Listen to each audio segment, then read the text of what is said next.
We do not want to be spared by our enemies.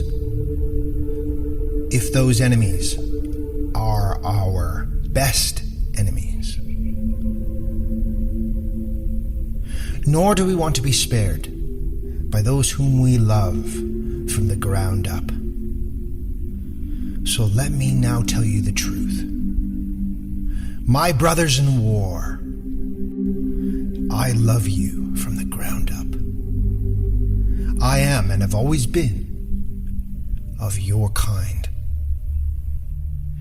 And brothers, I am your best enemy. So let me now tell you the truth. Oh, I know about the hate and the envy in your hearts. And I know that you are not yet great enough to not know hate and envy. Well then, in that case, at least be great enough to not be ashamed of the hate and the envy in your hearts. And if you cannot be saints of understanding, then at least be warriors for understanding. For warriors of understanding are the companions and the precursors of such sainthood. I see many soldiers, but I would like to see many warriors.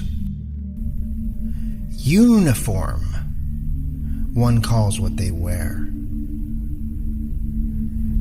Well, may what they hide with their uniform itself not be uniform. I want you to be such that your eye is always looking for an enemy.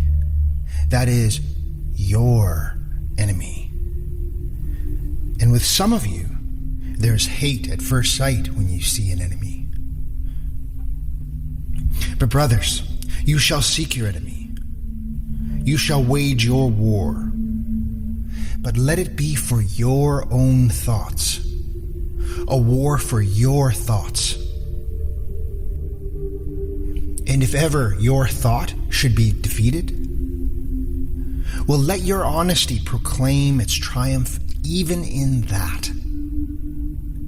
You may love peace, but only as a means to new wars. And you must love the short peace more than you do the long peace. Do I counsel you to work? No, I counsel you to battle.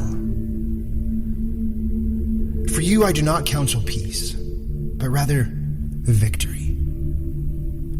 May your work be a battle, and may your peace be a victory.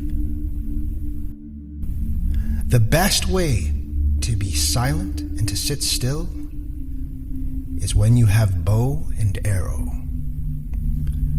Otherwise, sitting still just leads to chatter and quarrels.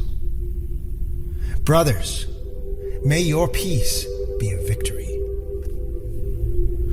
You have heard it said that it is the good cause that justifies even war. But I say to you, it's the good war that justifies every cause. War and courage have accomplished more great things than love of your neighbor. Not your pitying, not your compassion, but your bravery has so far saved the unfortunate best.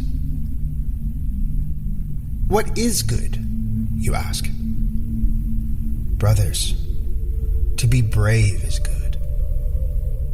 Let the little maidens say, to be good is to be pretty and touching. They call you heartless, but your hearts are true. And I love the modesty of your heartiness. Others are modest about their ebb, but you are modest about your flow. And if you are ugly, brothers, well then, Put the sublime around you as a mantle. When your souls became great, they became exuberant, exultant.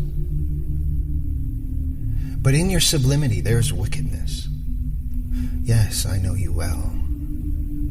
In this wickedness is the meeting of the exultant man with the weakling. And they misunderstand each other. Yes, I know you well. You may hate your enemies, but brothers, you may not despise your enemies. You cannot do that. You must be proud of your enemy. Then, the successes of your enemy are also your successes. For the slave, when the slave rebels, that is nobility in the slave. And may your nobility be obedience. May your very commanding be an obeying. To a good warrior, thou shalt sounds more pleasing than I will. And all that is dear to you, my brothers, you should first let yourselves be commanded to do. May your love of life be love of your highest hope. And may your highest hope be the highest thought of life.